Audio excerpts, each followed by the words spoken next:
Hello everyone, Radhe Radhe. आप सभी को वट सावित्री व्रत की हार्दिक शुभकामनाएं। माता पार्वती की कृपा हम सभी पर सदैव बनी रहे, सभी का अटल सुहाग हो। कुछ जगह पे वट सावित्री व्रत बोला जाता है और कुछ जगह पर इसे बरसाती अमावस्या या बड़ अमावस्या भी बोला जाता है। और आज की इस वीडियो में हम लोग देखेंगे कि वट सावित्री व्रत की पूजा आप बहुत ही सरल तरीके से कैसे कर सकते हैं। वट सावित्री का व्रत या बरसाती अमावस्या का जो व्रत होता है वो सुहागन स्त्रियां करती हैं अपने पति की दीर्घ आयु के लिए, उज्जवल भविष्य के लिए।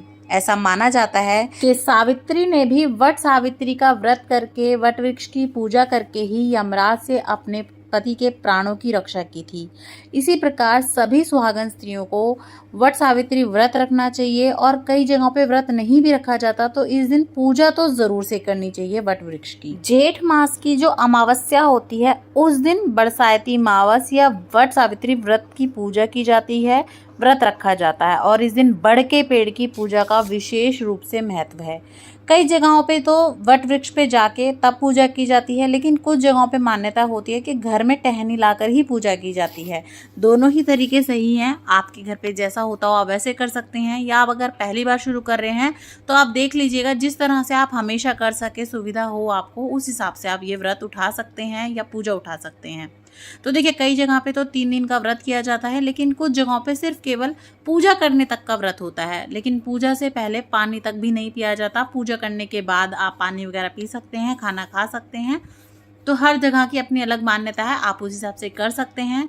तो देखिए वट वृक्ष के नीचे आप इस तरह से पहले सफाई कर लें, हल्दी से आप स्वास्तिक वगैरह मान ले, रंगोली बना सकते हैं, आटे से बना सकते हैं। उसके बाद देखिए एक पत्ता ले लिया है मैंने वट वृक्ष का ही, और उसके ऊपर जो है ना मिट्टी से 2 पिंडी बना दी हैं गौर गणेश की, यानी कि पार्वती माता की और गणपति भगवान की। कुछ लोग 5 भी बनाते हैं, लक्ष्मी, गणेश, सत्यवान, सावित्री और यमराज। तो आप चाहें तो 2 बना लें, चाहे तो आप 5 भी बना सकते हैं। सभी को सबसे पहले आप हल्दी से तिलक कर लें, उसके बाद रोली से तिलक कर लें। उसके बाद देखिए मैंने यहाँ पे जो है अक्षत यानी कि चावल चढ़ा दिए हैं। फिर देखिए अक्षत का ही मैंने आसन देके अपना दिया जो है जोड़ लिया है। तो आप सबसे पहले दिया जोड़ लें, और हवा बहुत तेज चल रही थी तो बार बार जो है ना मुझे डर लग रहा था कहीं दिया मेरा जो है पूर्ण ना हो जाए, इसीलिए मैंने थोड़ा सा साइड में रख दिया। तो आप दिया जोड़ लें इस तरह से। और आपको पूजा के लिए क्या क्या सामग्री चाहिएगी उसकी वीडियो ऑलरेडी चैनल पे आ चुकी है, तो आप उसे भी ज़रूर देख लें ताकि आपकी कोई भूल चूक ना हो, आप कुछ भी सामान भूले नहीं। उसके बाद देखिए आप गेहूं के दाने चढ़ा दें। तो देखिए इस तरह से ना 5 बार या 7 बार कुड्डी की जाती है, इसे कुड्डी करना भी बोलते हैं। तो आप ये चढ़ा दें, आप चाहें तो अलग अलग भी कर सकते हैं, एक ही जगह 5 बार या 7 बार इस तरह चढ़ा दें। उसके बाद हम भीगे हुए चने चढ़ा देंगे। भीगे हुए चने का भी इस दिन विशेष महत्व होता है, और कई कई जगह पे तो इस व्रत को खोलने के लिए ना भीगे चने ही ज़रूर चाहिए होते हैं, उनसे ही खोला जाता है। उसके बाद देखिए हम यहाँ पे वस्त्र रूपी कलावा अर्पण कर देंगे। तो यहाँ पे मैंने कलावा चढ़ा दिया है। उसके बाद हमने जनेऊ चढ़ा दिया है गणपति भगवान को। आप चाहें तो जो बना बनाया जनेऊ आता है वो भी चढ़ा सकते हैं, या कच्चा सूत आप लाएंगे उसी को हाथ पे लपेट के आप उसे भी चढ़ा सकते हैं। उसके बाद हम कुछ फूल चढ़ा देंगे। फूल अगर आपको मिल जाए तो आप ज़रूर से चढ़ाएं, नहीं तो कोई बात नहीं, जैसा आपके पास प्रबंध हो उस हिसाब से आप पूजा कर सकते हैं। और क्योंकि इस दिन वट वृक्ष में ब्रह्मा, विष्णु, महेश तीनों ही देवता होते हैं, इसीलिए आप चाहें तो तीनों को ही जनेऊ पहना सकते हैं। उसके बाद देखिए आज के दिन जो है ना श्रृंगार किया जाता है वट वृक्ष के पत्तों से। ऐसा कहा जाता है कि सावित्री ने वट वृक्ष के पत्तों के ही गहने बना के पहने थे।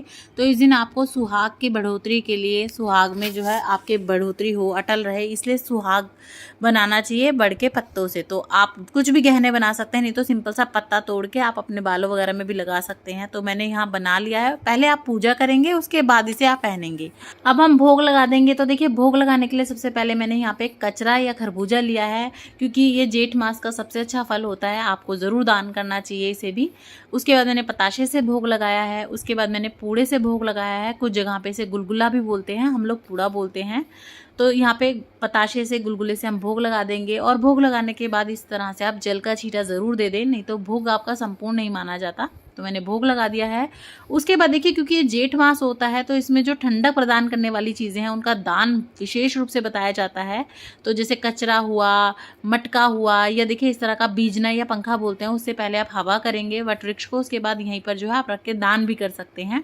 और देखिए आज के दिन जो है ना मिनस के जो कुछ सामान है वो दिया जाता है अपने बड़ों को, अपनी सासू माँ वगैरह को। तो आप चाहें तो साड़ी ले लें तो बहुत अच्छी बात है, नहीं तो आप सूट ले सकते हैं, चुन्नी ले सकते हैं, ब्लाउज पीस ले सकते हैं। उसके ऊपर आप जितना आपसे बन पड़े सुहाग का सामान ज़रूर रखें, नहीं तो आप खाली एक बिंदी का पत्ता भी रख सकते हैं। कुछ दक्षिणा ज़रूर रखें।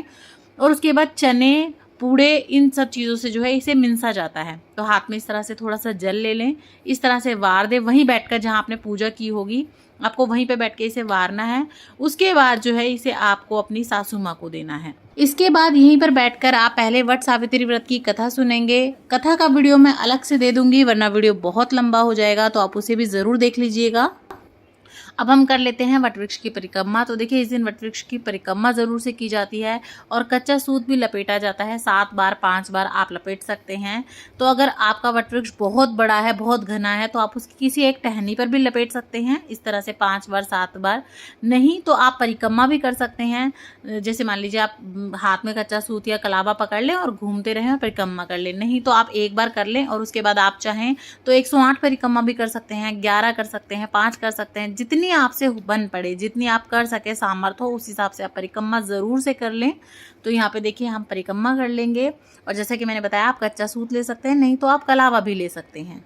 उसके बाद हम हाथ जोड़ लेंगे, कुछ दक्षिणा चढ़ा लेंगे और क्षमा याचना कर लेंगे कि अगर हमसे कोई भूल हुई हो, पूजा में कुछ त्रुटि हुई हो तो उसे माफ़ करना, अटल सुहागे का हमें भी आशीर्वाद देना। उसके बाद देखिए जैसा कि मैंने आपको बताया जो भी सामान आपने मिनसा होगा सासू जी वगैरह के लिए, पैर छू के सबसे पहले उन्हें वो दे दें। अगर आपके यहाँ पे पहले खाना खा लेते हैं पूजा करने के बाद तो आप खाना खा लें, नहीं तो आप शाम को व्रत खोलेंगे। और कई जगह पे जो इसकी कोपल होती है वटवृक्ष की, उसी से व्रत खोला जाता है, पहले वो सट की जाती है या चनों से खोला जाता है। कई जगहों पे जो है नॉर्मल आप जो है पूड़े वगैरह खा के भी खोल सकते हैं, लेकिन ध्यान रखिएगा जो आपने मिनस के जिन पे हाथ फेरा था ना वो आप नहीं खाएंगे, ना आपके बच्चे खाएंगे। वो आप अपनी सास को, नंद को, बड़े रिश्तों को दे सकते हैं। आपके आसपास कोई भी नहीं है तो आप मंदिर में दान करके आ सकते हैं, बड़े बुजुर्गों को दे सकते हैं और आप उनके पैर छू लें। कुछ दक्षिणा आप जरूर से रखें उसके ऊपर। और जो ये दाने आपने लिए हैं वो आप पक्षियों को डाल सकते हैं, पक्षी वगैरह खा लेंगे, वहीं पेड़ पे भी चढ़ा सकते हैं आप। वट सावित्री व्रत की ये सरल पूजा विधि आपको कैसी लगी कमेंट करके ज़रूर बताइएगा। और इसी तरह से हिंदू धर्म, पाठ पूजा, तीज त्यौहार से रिलेटेड सभी वीडियोस देखने के लिए चैनल पे बने रहें।